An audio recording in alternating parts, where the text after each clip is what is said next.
Low hum of engines, faint Morse clicks under a dark sky.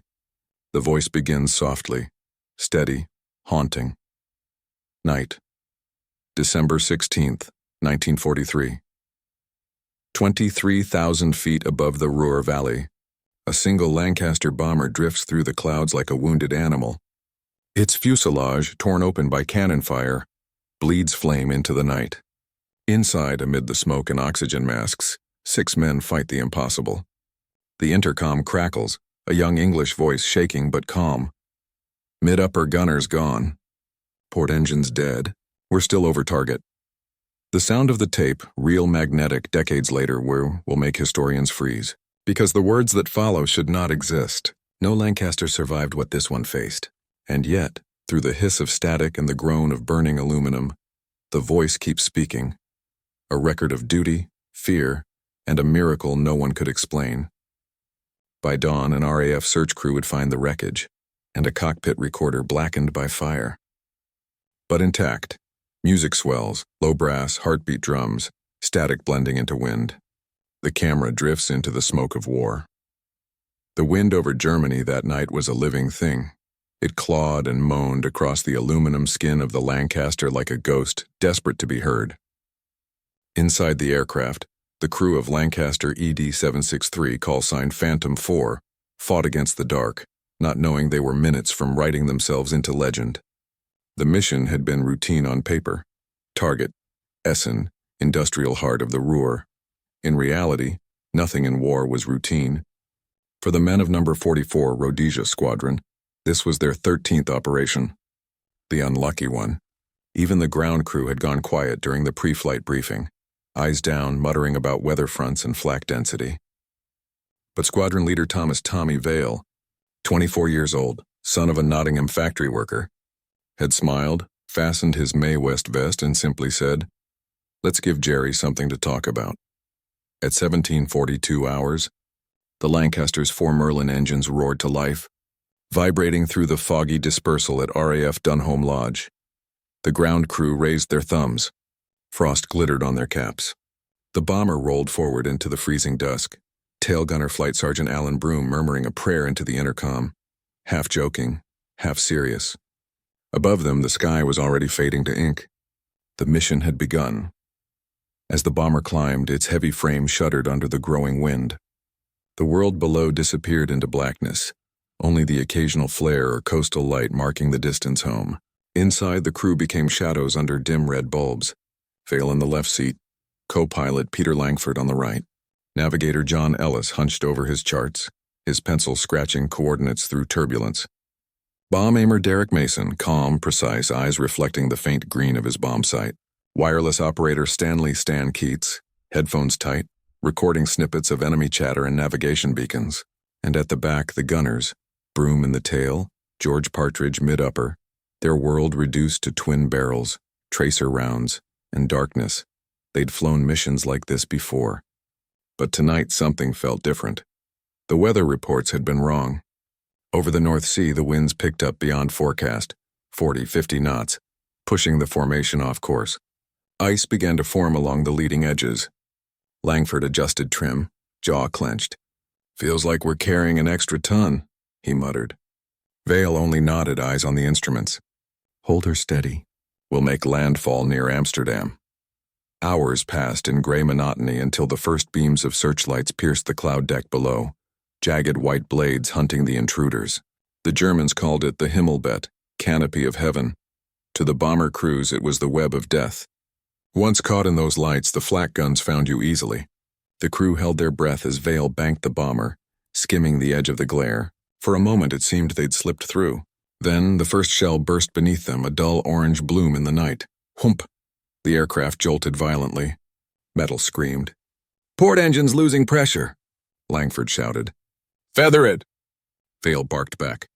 Smoke began trailing from the nacelle. Inside the fuselage, Partridge was thrown against his turret. "They've got us sighted. Fighters inbound, starboard high.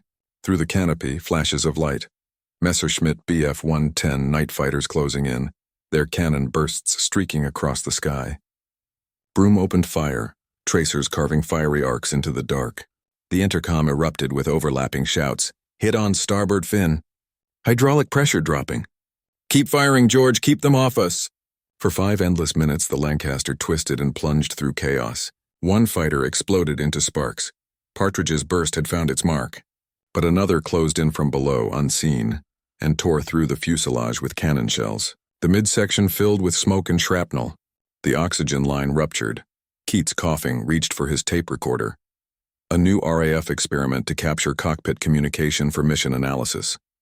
He kept it running, even as the world disintegrated around him. That tape, decades later, would become the evidence, the ghostly voice that would haunt historians. Mid-upper gunners hit. "Repeat, gunners down," came Vale's voice, steady, cold. Partridge had slumped in his turret, blood freezing on his jacket. Broom called over the intercom, his own gun still chattering. "I've got your back, Skipper." "We're still flying." Somehow they were. One engine dead, hydraulics leaking, wings holed like paper, but still flying. Vale ordered the bomb run to continue. Against all logic, they pressed on toward Essen, guided by the dull glow of the industrial inferno below. Langford turned his head, disbelief etched on his soot-streaked face. "You're mad, Tommy." "Maybe," Vale said quietly. "But we finished what we started." The bay doors opened. Mason took control, aligning the bomb sight crosshairs over the target. The glow of anti-aircraft fire pulsed against his goggles like lightning. Bombs gone. The aircraft lurched upward as the payload dropped, suddenly lighter, freer. The men let out a breath none of them realized they'd been holding. Then came the retaliatory barrage. Flak erupted all around them, a hurricane of steel. A shell tore through the port wing. Another burst shattered the nose glass. Mason was thrown backward, shrapnel tearing across his shoulder. The bomber spiraled. "Pull her up!" Langford shouted. Vale fought the controls, blood dripping from a gash on his forehead. "Come on, girl. Hold together." By some miracle, the plane leveled. The engine screamed, running on prayer and stubbornness. The city fell away behind them, burning like a dying sun. They turned west, limping toward home. The radio hissed, Keats trying to reach command. "Mayday. Phantom 4 hit. Port engine gone, gunner wounded, returning base." Mayday. The signal was weak. No one replied. At 02:10 hours, somewhere over the Netherlands, the wind shifted again. The starboard engine began to fail. Fuel pressure dropped. "We're not going to make it," Langford said under his breath. Vale stared ahead into the black. "We will. We always do." But deep down they both knew. They were flying on borrowed time. The intercom crackled once more. Broom's calm northern voice, quiet against the wind. "Skipper, if we don't make it, tell them we gave 'em hell." Then static. Then silence. Then static. Then silence. The sky hung over them like a black ocean. The only sound was the rasp of the 2 remaining Merlin engines, uneven, coughing against the wind. Inside the shattered Lancaster, the smell of cordite and burnt insulation filled every breath. Frost crept over the shattered perspex panels, glittering faintly in the dim red glow of the cockpit lamps. The intercom hissed with ghost noise, the distant echo of the gunner's last words, looping endlessly through the damaged circuit. Tommy Vale kept his hands on the yoke, knuckles white. Every vibration of the fuselage felt like a heartbeat he could not afford to lose. Beside him, Peter Langford was patching the hydraulic line with a length of parachute cord, blood running from a gash across his temple. No one spoke for nearly a full minute. There was nothing left to say. Finally, Langford exhaled. "She's bleeding out, Tom. Controls'll go stiff soon." Vale nodded, eyes locked on the altimeter. "We drop below 10,000. We freeze. We stay up here, we die slower." Langford gave a crooked smile. "Always liked your optimism." Behind them, the bomber was a ruin. Mason lay propped against the bulkhead, pale but conscious, a tourniquet of torn canvas around his shoulder. Ellis, the navigator, was still at his station, marking their course even as blood dripped from his hand onto the chart. Keats, the wireless operator, hunched over his set, the reel-to-reel tape still turning, recording the last of their transmissions. Outside, the night stretched unbroken. The stars were mercilessly bright. They had crossed the Dutch border by now, though no one was certain. The compass had taken a hit. The gyro drifted aimlessly. Vale flew by instinct, steering toward where he imagined England waited, far beyond the horizon. At 02:47 hours, the wind shifted again. The starboard inner coughed once, twice, and then died. The propeller slowed, windmilling in the darkness. The bomber sagged, losing altitude fast. "Feather it," Vale ordered. Langford reached for the control, but the lever snapped in his hand. "Gone." Vale's jaw clenched. "Right. Then we glide." Ellis called from the nav table, voice faint. "If we can hold 2,000 feet, maybe make the coast. Otherwise—" He didn't finish. The word "otherwise" hung in the cabin like smoke. For 10 minutes no one spoke. The aircraft drifted, an exhausted giant bleeding through the clouds. Occasionally the wind carried the faint crack of distant anti-aircraft guns, not close enough to matter, but enough to remind them that the world below was still at war.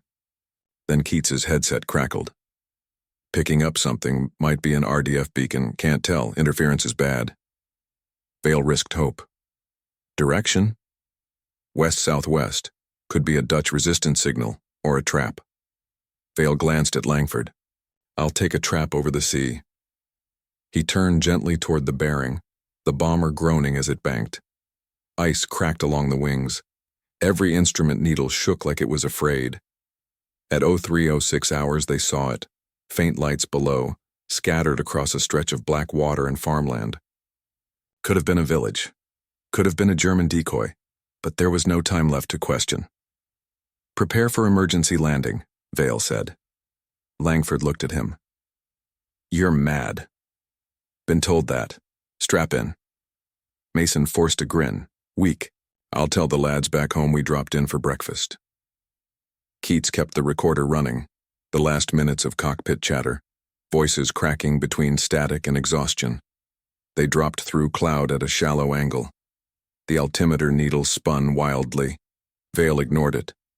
Through the broken windshield, the ground appeared, flat fields glinting faintly with frost. He chose the largest, pulled the throttles back, and prayed. The Lancaster hit like a hammer. Metal screamed. One wing tore off. The fuselage split behind the midsection. The world turned end over end, sky, earth, flame, until everything stopped with a jolt that crushed the breath from their lungs. For a long moment, no one moved. Steam hissed from ruptured lines. Sparks rained from torn cables. Then Langford groaned, pushing against his harness. "Tom, you alive?" Vale coughed, smoke filling his throat. "Think so." He looked around. The cockpit was half buried in dirt, the nose canted upward at a sickening angle. Through the shattered canopy, he could see the first pale edge of dawn. Behind them, the fuselage was silent. Vale tore off his headset and crawled aft, boots slipping in oil. He found Mason first, unconscious, breathing shallowly. Ellis lay slumped over his charts, lifeless. Keats was still at his station, the recorder miraculously intact, tape still spinning in its endless loop. Vale pressed his hand against Keats' shoulder. Cold. Still. Something inside him broke then. Not in sound, but in the quiet understanding that half his crew would never speak again. He sat back against the bulkhead, the recorder's soft hiss filling the silence. Then, movement, from the rear. "Skipper." Broom's voice weak but alive. The tail gunner crawled from the wreckage, one arm dangling uselessly, blood frozen on his sleeve. "Thought you ditched me." Vale managed a smile that felt more like a grimace. "Never would." Broom looked around at the ruin. "Hell of a landing. Call it a crash with style." They were alive. Barely. Vale gathered the surviving men, Langford, Broom, and Mason, who was drifting in and out of consciousness. Between them, they pulled Keats' tape recorder free, wrapping it in a scrap of parachute silk. If they were caught, the device could damn them as spies, but Vale couldn't leave it behind. Something about the last words it carried, the crew's final moments, their duty, felt sacred. Outside, the cold bit deep. The field was a sea of white frost bordered by a line of skeletal trees. In the distance, faint lights glimmered, a farmhouse perhaps. The horizon burned with the dull orange of distant fires, Vale squinted east. German territory. They were trapped behind enemy lines. Options? Langford asked. Move before daylight, Vale said. Find cover. Find help. Resistance, maybe. Broom flexed his good arm, winced. And if we don't? Vale met his eyes. Then we die quiet. They moved. The wind whipped across the open ground as they staggered from the wreck, each step crunching through frost and debris. Behind them, the Lancaster lay half buried, its tail torn open like a wound. Steam rose from the broken engines. It looked almost peaceful now, a monument to the night's madness. By dawn, they reached the edge of the field. Vale glanced back once, memorizing the shape of the aircraft against the gray light. She got us this far, he said softly. That's more than we had any right to ask. They found shelter in a half-collapsed barn. Inside, the smell of hay and damp earth replaced the acrid scent of burning fuel. Mason was laid on a pile of sacks, drifting into fevered sleep. Broom stood watch through a gap in the boards, scanning the horizon for movement. Langford tried the radio again. Nothing but static. Vale unwrapped the recorder, inspecting it by the faint morning light. The casing was scorched but intact. He pressed rewind, just enough to hear the last seconds of their flight. Port engines gone, holder steady, bombs gone. We're coming home. Then a burst of static, and his own voice. We will. We always do. He turned it off. For a moment he allowed himself to breathe. That evening they heard engines in the distance, trucks, dogs barking, German voices. A search party. The crash site had been found. Vale ordered silence. They lay still in the straw, hearts hammering as boots crunched outside. Flashlights swept through the cracks in the walls. One beam lingered on Broom's face. He held his breath until the light moved on. After what felt like hours, the voices receded. Langford exhaled slowly. Close one. Vale nodded. Too close. They couldn't stay. Over the next 2 days they moved by night, sleeping in ditches and abandoned barns, living on frozen turnips stolen from fields. Mason's condition worsened. Infection set in. On the third night, as snow began to fall, they reached the outskirts of a village, Ruurlo, a small Dutch farming town under German occupation. Through the darkness they saw a light in a window, a flicker of movement. Vale approached cautiously, hand on his service revolver. An elderly man opened the door before he could knock. His eyes were sharp, weary. Without a word, he gestured them inside. The man's name was Hendrik van Dalen, a schoolteacher before the war. His wife Anna tended to Mason's wounds with what little supplies she had. Hendrik listened as Vale explained, speaking in halting English. When Vale mentioned the recorder, Hendrik's expression changed, not curiosity but fear. You must hide it, he whispered. If they find it, they will hang you. And us. Vale nodded. Together they buried the device beneath the floorboards, wrapping it in wax paper. When this is over, Vale said quietly, someone will need to hear it. For 5 days the Van Dalens hid them, feeding them, tending their wounds. But rumors spread quickly in occupied villages. On the 6th night, Hendrik woke them in haste. Germans, he hissed. They search houses tonight. There was no time. Vale ordered Langford and Broom to take Mason and slip out the back. He stayed behind to destroy the maps and RAF paperwork. As he struck the match, boots thundered outside. The door burst open, German soldiers shouting, rifles raised. Vale fired once, then twice, buying seconds. The soldiers answered with a volley that shattered the kitchen windows. Hendrik's wife screamed. Vale dove for cover, grabbed the recorder from its hiding place, and ran through the rear door into the snow. Tracer fire cut through the night. He sprinted into the fields, lungs burning, clutching the recorder to his chest. Behind him, the farmhouse erupted in flames. He never looked back. By dawn, he reached the woods. Exhaustion crushed him. He stumbled into a hollow, pressing the recorder into the earth, covering it with leaves and dirt. You'll tell them, he muttered. You'll tell them we were here. When the Germans found him hours later, he was unconscious, frostbitten, half buried in snow. They never found the recorder. Decades later, in 1987, Dutch farmers clearing the same field unearthed a rusted metal box. Inside was a spool of magnetic tape, brittle but legible. When historians restored it, they heard the voice of a young pilot from 1943, calm, defiant, impossibly alive, the sound of courage, preserved in static. The farmer's spade hit something metallic. At first, he thought it was just more shrapnel. The Dutch fields were still littered with ghosts of the war. But as he brushed the soil away, a small rusted box appeared, edges corroded, sealed tight by decades of frost and rain. He almost left it there, but something about its weight, the faint rattle inside, made him curious. He carried it home, cleaned it, and handed it to the local museum in Zutphen.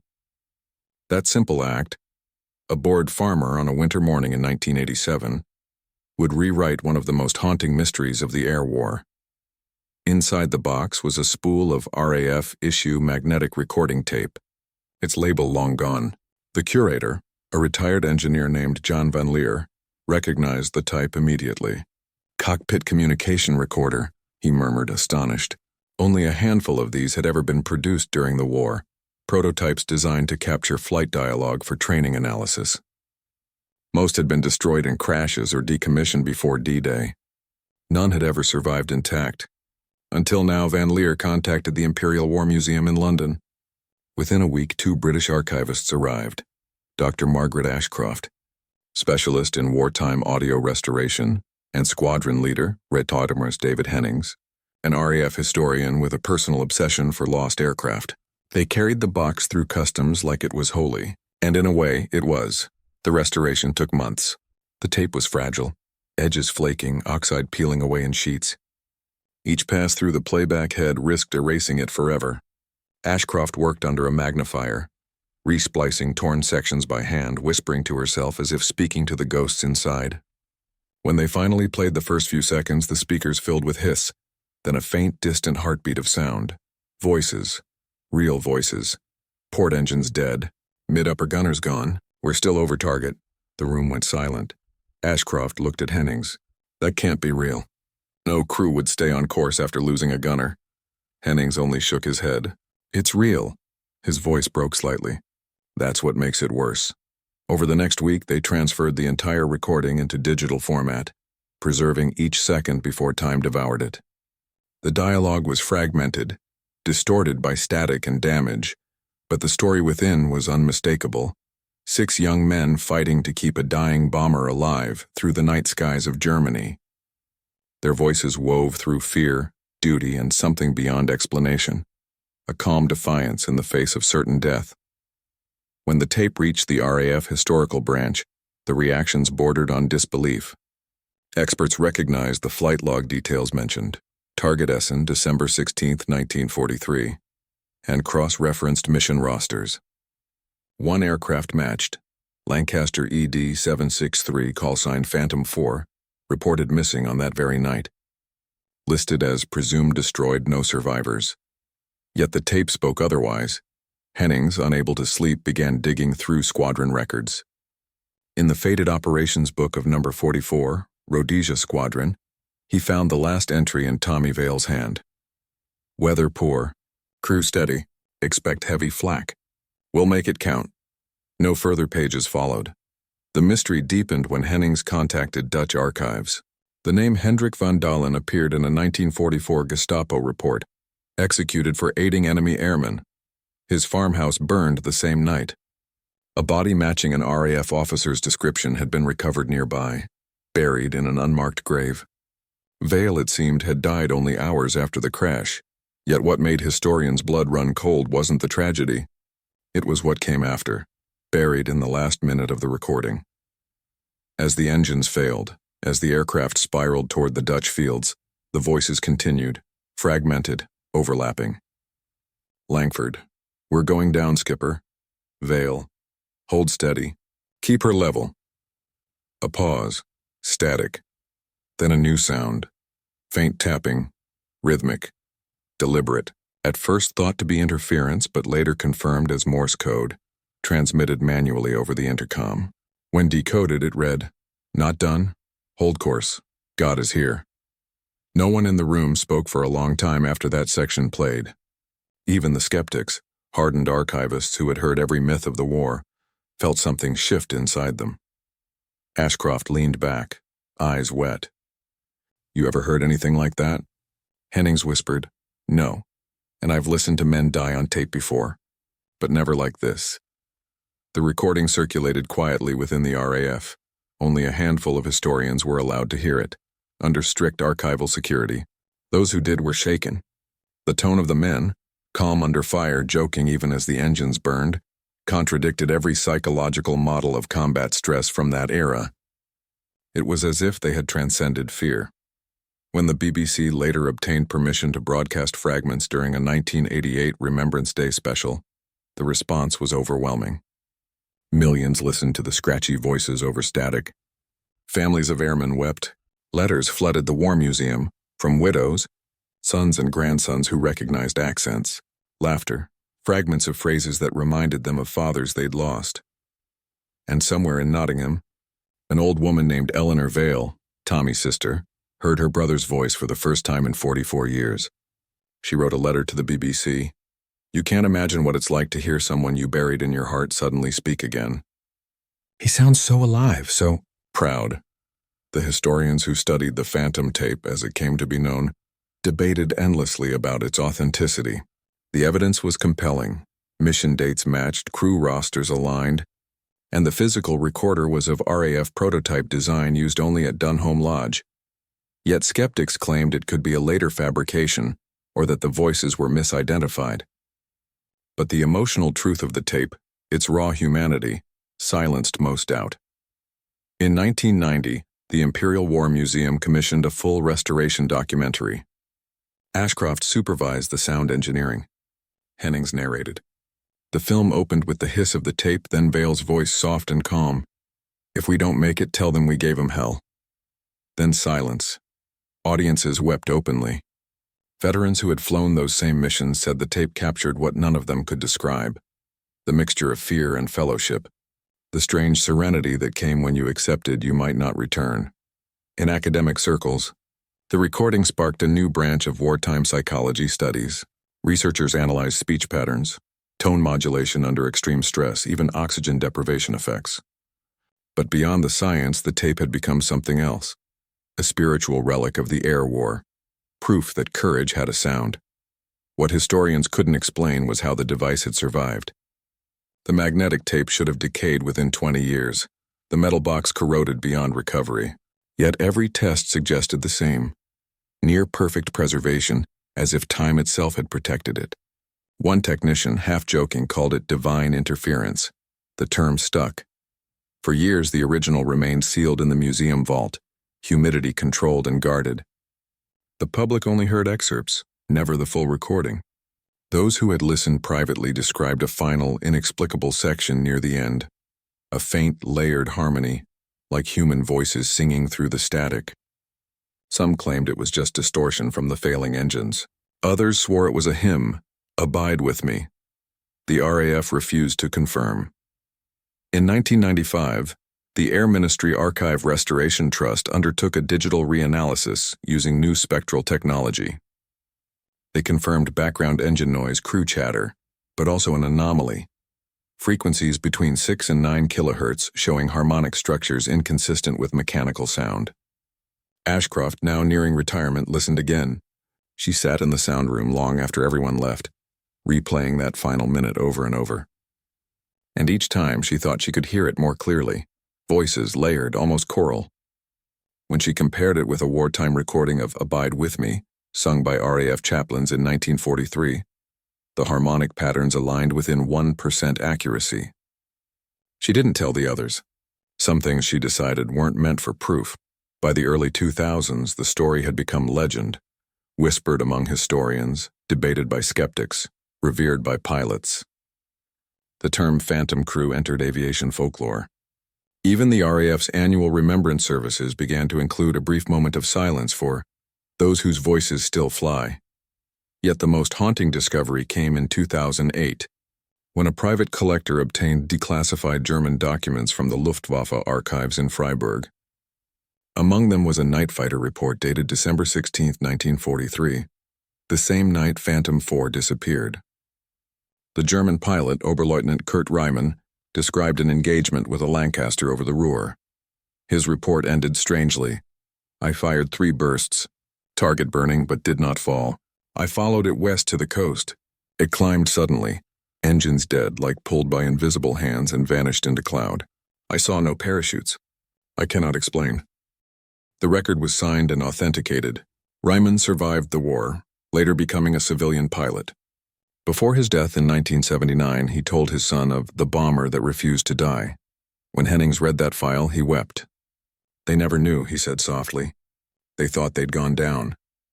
But maybe for a moment they flew beyond everything. The tape became more than history. It became myth, faith, and memory all entwined. Schools played excerpts to teach courage. Museums built replicas of the cockpit, looping the recording for visitors. Pilots who listened before combat missions claimed it steadied them, a reminder that fear was temporary, but duty eternal. And yet, through all the reverence, one question lingered. Who made the recording? Technically, the cockpit voice system required manual activation. Only the wireless operator could engage continuous record mode. But Keats had been killed before the crash.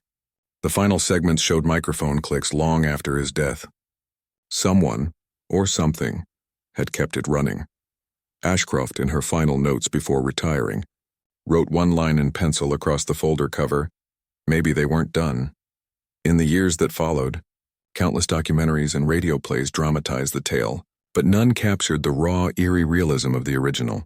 The real voices, distant, strained, ordinary, carried a truth too heavy for fiction. Even now, deep in the archives of the Imperial War Museum, the tape rests in its sealed container.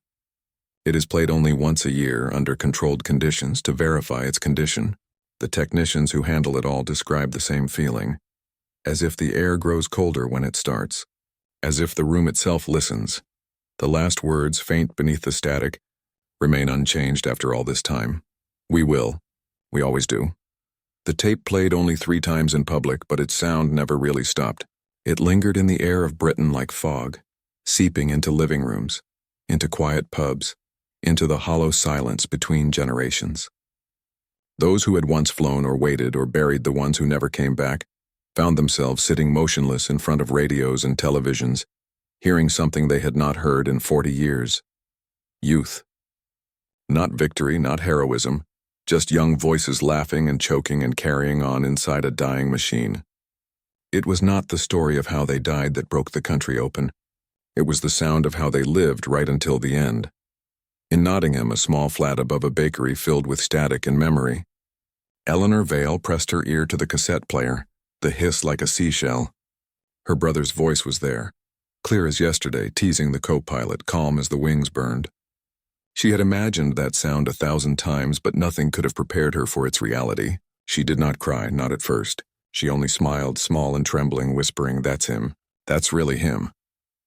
When the recording ended, she pressed rewind and played it again over and over until dawn painted the curtains gray. The next day, she carried the cassette to the church where Tommy used to sing as a boy. On the following Sunday, the congregation heard his voice echo from the old wooden speakers, and for the first time since 1943, the church bells rang for a reason other than mourning. Across the country, similar moments unfolded.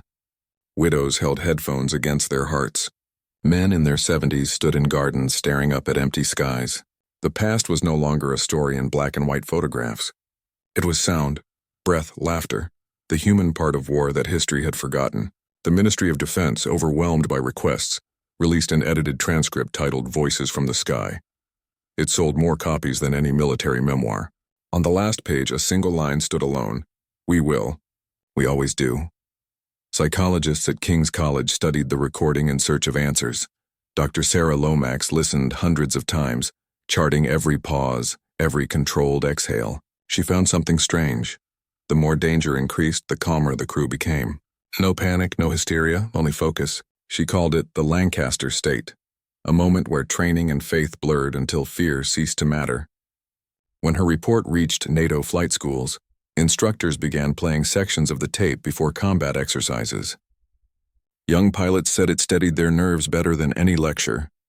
"It reminds us," one cadet wrote, "that courage doesn't feel like courage when you're in it. It just feels like work you refuse to stop doing." The veterans reacted differently. For many of them, the tape reopened wounds they had buried under decades of silence. Men who had flown through Dresden or Hamburg listened and broke down, not because of guilt or glory, but because they recognized the tone of their own youth. That strange calm just before the flak hit, the awful beauty of the searchlights, the steady rhythm of duty that left no room for thought. At a reunion in Lincolnshire, an old pilot named Reg Hawthorne stood and said, "I used to wonder if we were heroes or murderers. After hearing that lad say, 'Hold her steady,' I know we were just men trying not to fall apart. And that's enough." When the newspapers printed his words, letters poured in from every corner of the Commonwealth. One from Australia simply read, "Tell the Phantom crew thanks. They spoke for all of us." In museums and classrooms, teachers played short excerpts, the murmur of wind through intercoms, the banter of 6 friends who never expected to be remembered. Children who had grown up seeing the war only as numbers and dates suddenly heard heartbeat and hesitation. History became human again. At the Imperial War Museum, queues wrapped around the courtyard. Visitors entered a small soundproof room 10 at a time. The lights dimmed. For 3 minutes they listened to the unedited fragment. Static, voices, a burst of gunfire, and then that quiet, defiant sentence. When the reel clicked off, no one clapped. They simply sat still, eyes bright in the dark. Not everyone accepted the story. A few historians claimed the tape was a fabrication, that the voices had been misidentified or spliced from training exercises. Others insisted it was genuine but misinterpreted, that the singing at the end was just resonance from the engines. The debate filled journals and late-night television panels. Yet every skeptic who actually heard the tape in person fell quiet afterward, as if something larger than argument had spoken to them. Margaret Ashcroft, the archivist who had restored it, tried to stay detached, but the recording haunted her. Sometimes she dreamed in static, a cabin of red light, frost on glass, hands moving over switches. In those dreams she always looked up just as the voice said, "We will. We always do." And she would wake in tears she couldn't explain. She told no one. When she was invited to supervise a new digital transfer of the tape in 2011, she agreed, knowing it would be her last. She sat in the same control room where she had first heard it 20 years before. The hiss began, and again came the voices. But this time, beneath the chaos, she caught something she had never heard before. A whisper layered under the static, too faint for certainty. It sounded like the same man, older, saying, "If you're listening, we made it." She froze. The engineer beside her lifted his head, pale. "Did you hear that?" She nodded. They played it again and again, but the sound was gone. Ashcroft made no mention of it in her report. She simply wrote, "Final playback successful. Voices unchanged."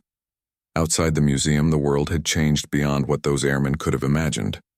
Jets broke the sound barrier, computers replaced maps, drones replaced pilots. Yet still, at every RAF graduation, the Phantom recording was played in the dark before dawn flights.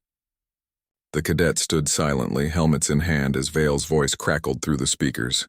"We finish what we started." No anthem followed. No applause. Only the steady whir of hangar fans and the awareness that courage, stripped of myth, still sounded like that.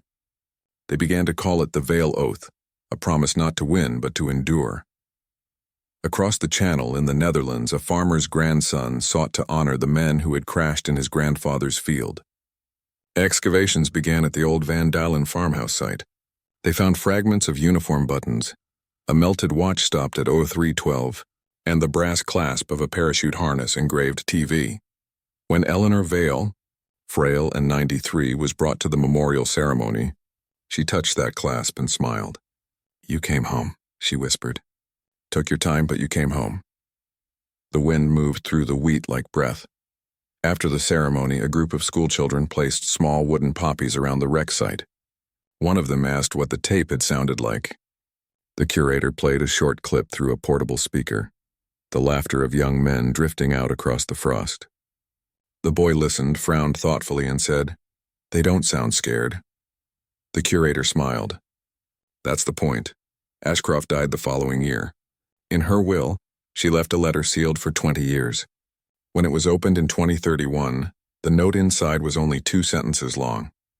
"I have spent my life trying to preserve voices. This one preserved me." Beneath it, a small card bearing a line from an old hymn. Abide with me. Fast falls the eventide. The museum continues the tradition every December 16th. At closing time, the lights dim, the loudspeakers hum, and for exactly 30 seconds the sound of Phantom 4 drifts through the galleries. The hum of engines, a laugh, a command, a prayer. Visitors stop mid-stride, some with tears, others simply listening as though to a heartbeat returning after years of silence. When it ends, no announcement follows.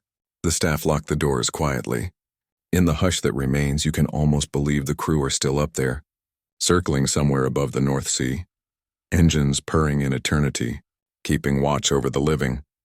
And if you stand outside on a cold night, when the air is perfectly still and a distant aircraft crosses the moon, you might swear the wind carries a voice just audible above the engines, calm, determined, almost amused, and saying, "Hold her steady." Then the sky swallows the sound, and all that's left is the whisper of static fading into the dark. For a long time after the last public playback, the recording slept in its case at the Imperial War Museum. Visitors passed beneath the vaulting arches, never knowing that behind one locked door, a reel of brown magnetic tape waited like a pulse sealed in glass. The air conditioners whispered to it through the years. Dust settled on the case label. 763, Phantom 4, December 16, 1943. The curator who walked that hallway each morning sometimes thought he heard a low murmur through the wall. Not quite sound, not quite imagination, as if the tape dreamed when no one was watching. Outside, the world kept changing. The generation who had flown the war was almost gone now, their stories fading with them. New wars rose and fell, fought by satellites and silent machines. To the young, the idea of men in canvas helmets guiding flaming bombers through searchlights seemed like myth, yet the myth refused to die. Every few years, a journalist rediscovered the Phantom crew and tried to explain them, as psychology, as coincidence, as miracle. Each theory added detail, but none could erase the feeling that lingered whenever the tape played, that you were listening not to death, but to something that had gone beyond it. In 2024, a group of sound engineers from Oxford proposed scanning the reel with quantum acoustic mapping, a new technology that could reconstruct spatial environments from old recordings. The museum hesitated. The tape was fragile, irreplaceable, but the prospect of hearing the inside of a 1943 cockpit, as if it were alive again, was too great to ignore. After months of negotiation, they unsealed the case. The technicians wore gloves, speaking in whispers as they unspooled the brittle ribbon. Each scrape of oxide sounded like the turning of a page that history had forgotten to finish. When the scan began, the computer displayed a ghost of the interior, outlines of metal, echoes of breathing, even the faint rhythmic tremor of the Merlin engines. In the reconstructed space, 6 spectral figures flickered as pressure waves, not images but densities of sound. The team froze. It was as if the tape had remembered them. They isolated the last 30 seconds, the portion that had always haunted listeners, and boosted the subharmonic layer. At first it was static, then a faint rhythmic pulse, then unmistakably human syllables. The waveform drew the words like handwriting. "We're home." The room fell silent. One technician laughed softly, shaking his head. Could be cross-modulation, could be anything, but no one said another word. The recording ended, the speakers hissed, and for a moment every instrument light dimmed as though the power itself had bowed. News of the discovery spread quietly, not through headlines but through whispers between historians, archivists, pilots. People came to the museum asking if it was true. The official statement said only that acoustic anomalies of indeterminate origin had been detected. Unofficially, everyone called it the home signal. Among those who heard it was Flight Lieutenant Aisha Malik, the instructor who had kept the Veil Oath alive at Cranwell. She was invited to the museum for a private listening. When the phrase played, her throat tightened. "We're home," she repeated, as though testing its weight. That night she wrote a letter to her students. "You can't navigate by ghosts, but you can learn their courage." The letter circulated online and was shared thousands of times. Young people who had never known war began visiting the exhibit, drawn not by patriotism but by the strange tenderness of it, proof that even in destruction there had been gentleness, humor, friendship. Artists painted murals of the crew. Musicians sampled fragments of the tape into symphonies of static and breath. Somehow the recording had become a language everyone understood. In Nottingham, the old church where Eleanor Vale once played her brother's voice now stood empty, its pews dusted with sunlight through cracked stained glass. The cassette she had donated lay in a small display case by the altar. On certain winter mornings when the wind came down from the moors, the caretaker swore he could hear faint laughter in the rafters, like young men teasing each other over the roar of engines. He never told anyone. Some truths needed silence to stay whole. One winter evening, as snow drifted over London, the museum prepared for renovation. A young curator named Daniel Reed was assigned to inventory the archives. He had grown up hearing about the Phantom crew from his grandfather, a navigator who had survived 3 tours but never spoke of them. Daniel unlocked the storage vault, flicked on the dim light, and found the familiar metal box. He brushed dust from its lid and hesitated. Regulations said not to play the contents without authorization. But curiosity, or reverence, won. He placed the reel on the old Studer player, closed his eyes, and pressed play. The hiss began, then the static, then the voices, faint, distorted, but alive. Mid-upper gunner's gone. Hold her steady. He listened, barely breathing. When the final section approached, he reached instinctively toward the volume knob, but the speakers pulsed before he touched it. For the first time in decades, the harmonic hum grew louder, layered deep as ocean currents. Within it, unmistakable. The 6 voices together, not panicked, not afraid, but unified, singing almost the slow cadence of "Abide with Me." Daniel felt the air grow cold. The lights flickered. When silence finally returned, he noticed tears on his cheeks. He ejected the reel, sealed it carefully, and wrote a note in the logbook. Playback normal. Atmosphere indescribable. Then he switched off the light. That night he walked home along the Thames, the river shining like molten steel. Aircraft from a nearby base crossed the sky, their engines low and steady. For a moment he imagined the shadows of 4 propellers overlapping above the clouds, and he found himself whispering, "Hold her steady." The words tasted like belonging. In the following months, the museum installed a new interactive display built around the quantum scan. Visitors entered a circular room where sound surrounded them completely, the illusion of standing inside the Lancaster as it flew. The curators debated whether to include the final words. Some argued it was too intimate, too close to the sacred. Others said that was precisely why it mattered. Eventually, they agreed to leave the last 30 seconds unlabeled. Those who stayed long enough to hear them would find their own meaning. On opening day, veterans in wheelchairs rolled into the exhibit, their medals catching the projector light. Children clutched headphones twice their size. As the simulation began, the room filled with the steady hum of engines, the rattle of flak, the clipped humor of young men at work. When the last line came, "We will. We always do," a hush fell so deep that even the air seemed to wait. Then the lights faded to black. No applause. No commentary. Just the faint, endless hiss of tape turning on its spool. Outside, snow had begun to fall. From the museum steps, one could see the Thames shimmer under street lamps. A wind moved across the water, carrying, to those who cared to hear it, the ghost of an engine note. Somewhere above the city, a transport plane passed, and for a heartbeat, the past and the present were the same sky. Later that night, Daniel locked the doors for the last time before renovations. He paused in the darkened gallery, listening. The faint hum of refrigeration units echoed like distant propellers. He smiled. "Good night, lads," he said softly, and the air seemed to answer with a sigh. Generations would come and go. Wars would change faces. Technology would render courage invisible, but the tape would remain, a fragile strip of magnetized dust carrying laughter, orders, and the quiet sound of 6 hearts refusing to stop. In that endurance was the real miracle. Not ghosts, not divinity, simply the refusal of humanity to vanish when everything around it burned. And perhaps, somewhere far beyond radar and reason, in whatever silence waits after flame, a Lancaster still flies, engines whole, wings unscarred. Its crew at their stations beneath a calm, eternal sky. The pilot's hand rests on the yoke, his voice steady in the intercom. Course set for home. Static answers soft as snow.